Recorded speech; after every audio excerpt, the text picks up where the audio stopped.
Halo semua, apa kabarnya? Ya, kalau saya tetap sibuk dengan macam-macam kerjaan ya. Banyak yang pikir kalau dosen itu bisa santai kalau mahasiswa libur. Padahal enggak ya. Oh ya, minggu kemarin saya bayar pajak motor di kantor Samsat. Saya pernah cerita juga tentang ini tahun lalu. Kalian masih ingat nggak? Waktu antri, saya ngobrol dengan tukang Gojek yang mau bayar pajak juga. Kami nggak pernah ketemu sebelumnya, tapi tukang Gojek itu cerita macam-macam ke saya. Kali ini, saya bayar pajak untuk 2 motor. Karena itu, sekarang dompet saya jadi kurus. Terus kemarin Bintang baru tahu bahwa laptop bapaknya bisa dipakai untuk gambar.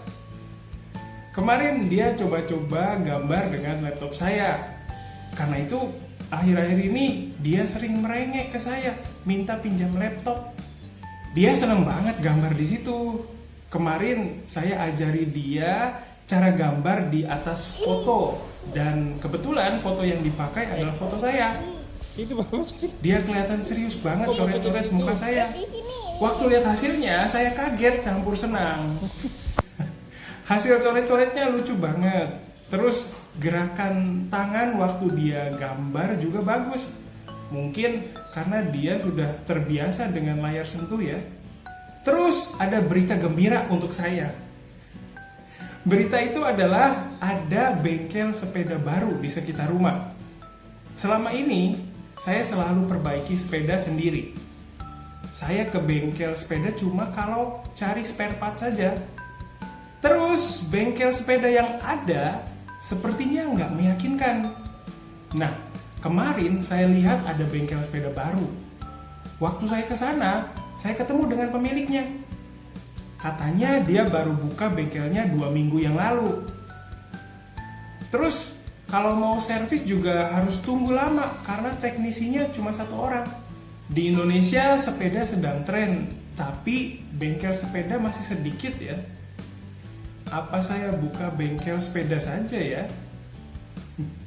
Oke, itu tadi catatan harian saya minggu kemarin. Sudah 1 bulan ini anak saya mulai belajar di SMP.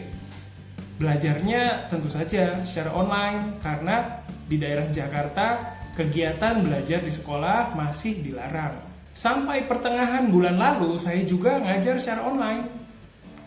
Bagian yang susah waktu ngajar secara online adalah persiapannya. Persiapan belajar online lebih banyak dibanding dengan persiapan belajar biasa. Banyak teman kerja saya yang kesulitan. Kebanyakan dari mereka kesulitan waktu kasih umpan balik ke mahasiswa. Waktu ngajar di masa normal, umpan balik bisa dilakukan dengan bicara langsung ke mahasiswa. Jadi, pengajar tinggal sampaikan hal yang ada di kepalanya saja. Waktu belajar online, cara seperti itu bisa juga dilakukan, tapi harus pakai aplikasi seperti Zoom. Nah, masalahnya kalau pakai Zoom, mahasiswa harus siapkan kuota internet yang banyak. Umpan balik secara langsung jadi hal yang susah karena nggak semua mahasiswa punya lingkungan internet yang bagus. Jadi mau nggak mau saya sering siapkan umpan balik yang tertulis. Oke, seperti yang sudah kalian dengar, di video kali ini saya mau ngobrolin tentang masalah-masalah yang dihadapi orang Indonesia seputar belajar online ya. Masalah-masalah yang sering saya dengar adalah masalah sambungan internet. Walaupun sekarang harga sambungan internet sudah relatif lebih murah, tapi tetap saja ada kalangan masyarakat yang nggak bisa jangkau fasilitas ini. Makanya waktu saya ngajar, saya berusaha untuk pakai cara yang nggak terlalu makan banyak kuota internet, supaya semua bisa belajar. Biasanya saya cuma buat diskusi di grup Line atau WhatsApp saja, terus kirim materi belajar lewat aplikasi itu. Masalah yang lain adalah masih ada keluarga yang belum punya gawai yang cukup untuk belajar online. Saya pernah lihat di berita, ada satu keluarga dengan 4 orang anak yang harus belajar dengan satu HP saja. Setiap hari istri saya bantu Najmah belajar online. Kadang karena materi belajarnya nggak jelas, mereka harus pakai 2 HP. Jadi pasti susah banget untuk keluarga yang punya HP cuma satu. Pemerintah juga nggak bisa tangani masalah ini dengan cepat karena masalahnya terlalu banyak. Masalah yang lain adalah masalah mencontek. Waktu saya ngajar juga ada mahasiswa yang mencontek. Supaya mereka nggak mencontek, saya berusaha untuk kasih materi belajar yang jelas dan target yang nggak terlalu tinggi. Jadi semua bisa belajar sendiri. Nah, saya lihat kondisi yang beda di kelas anak saya. Setiap kali ada materi belajar yang dikirim oleh guru, setelah itu ada beberapa teman kelas Najmah yang hubungi lewat Japri. Memang di antara mereka ada yang minta penjelasan mengenai materi belajar karena gurunya nggak kasih banyak penjelasan. Tapi ada juga beberapa orang yang langsung minta jawaban dari soal-soal yang ditugaskan. Cara minta jawabannya juga nggak sopan, jadi Najmah kesal. Najmah sering tolak permintaan yang nggak sopan. Mungkin dia sudah terkenal di antara teman sekelasnya sebagai anak yang sombong. Ibunya khawatir nanti Najmah nggak punya teman. Tapi Najmah bilang sendiri bahwa dia sama sekali nggak masalah kalau memang nanti di SMP dia nggak punya teman. Saya dan istri agak tenang dengar kata-kata itu. Sumber masalahnya mungkin bukan dari anak itu ya, tapi dari orang tuanya. Ada juga masalah orang tua yang bantu kerjakan tugas anaknya. Bantu di sini bukan bimbing atau mengarahkan ya, tapi tugas itu benar-benar dikerjakan oleh orang tuanya.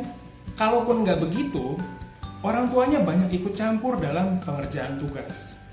Oke, sementara itu saja dulu ceritanya kali ini ya. Apa yang saya ceritain di sini adalah pendapat dan pengalaman pribadi saya. Kalau kalian punya pendapat atau pengalaman lain mengenai belajar online di Jepang, silakan tulis komentar di kolom di bawah ya. Saya tunggu komentar dan cerita kalian. Hai, ここからは日本語で話します。今回の動画でインドネシアのオンライン学習事情について話しましたけれども、いかがでしょうか。 JLC のレッスンで皆さんもオンラインで勉強していますけれども、どうでしょう。やっぱり不安感はありますよね。もちろん勉強の内容についていけるかという不安もあれば、勉強に使っているアプリに対する不安とかもありますよね。私の場合、とにかくそのような不安が軽減されるように、皆さんにアプリの使い方について話しかけたり、教える側である自分の不安についても話したりしています。顔が見れない分やっぱり、生徒団の反応も確認できないですから不安を感じますね。あとオンライン授業を始めてやったところは、やっぱり緊張もすごかったです。パソコンの前で喋っていますけれども、それでも人の前で喋っていますから、緊張しますね。最近はオンライン授業に慣れていますからあんまり緊張しなくなったんですけれども、それもいけないと思いますね。やっぱり緊張感は少しあった方がいいと思います。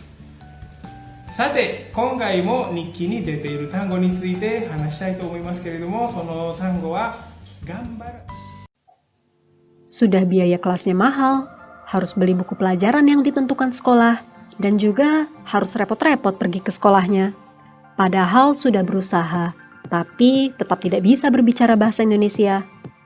Kalau les privat, kita harus cari guru yang cocok dengan kita. Tapi ada juga guru yang tidak bisa berbahasa Jepang. Dan terkadang, kita harus membayar uang transportasinya juga. Lagi pula, bagi orang yang tinggal di desa, akan lebih susah untuk pergi ke sekolah.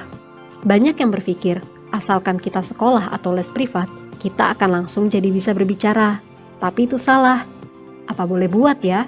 Karena memang masih sedikit sekolah yang mengajar dengan sungguh-sungguh, berkualitas, dan memenuhi harapan. Kadang-kadang, ada hal yang tidak dimengerti dan gurunya tidak bisa menjelaskan dengan baik. Dan terkadang, murid hanya mempelajari buku yang ditentukan oleh sekolah, padahal tanpa guru pun bisa dilakukan. Maka dari itu, kita buat tempat di mana orang Jepang bisa belajar bahasa Indonesia. Inilah Japanesia Live College. Guru-gurunya memiliki level JLPTN 2 ke atas. Kalian bisa belajar dengan laptop atau handphone di mana saja dan kapan saja. Bisa belajar tata bahasa, kepenulisan, lalu ada juga program free talk dan sebagainya.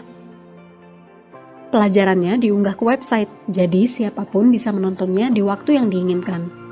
Dan tentu saja bisa diunduh agar bisa dilihat secara offline. Para murid bisa bertanya kepada guru kapanpun, agar bisa langsung memahami pelajaran yang masih sulit dimengerti. Tentu saja, kalau hanya lewat dunia maya, kurang bisa merasakan ikatan dan kebersamaannya. Maka dari itu, kadang-kadang kita adakan acara nongkrong ramah tamah antara murid-murid dan guru-guru Japanesia. Maupun Anda seorang pemula atau level menengah yang ingin meningkatkan kemampuannya, sekarang Anda bisa segera melakukannya, bahkan dengan dana yang terjangkau. Anda masih ragu? Jumlah murid kami sudah lebih dari 100 orang sejak kami buka. Silahkan cek website kami ya.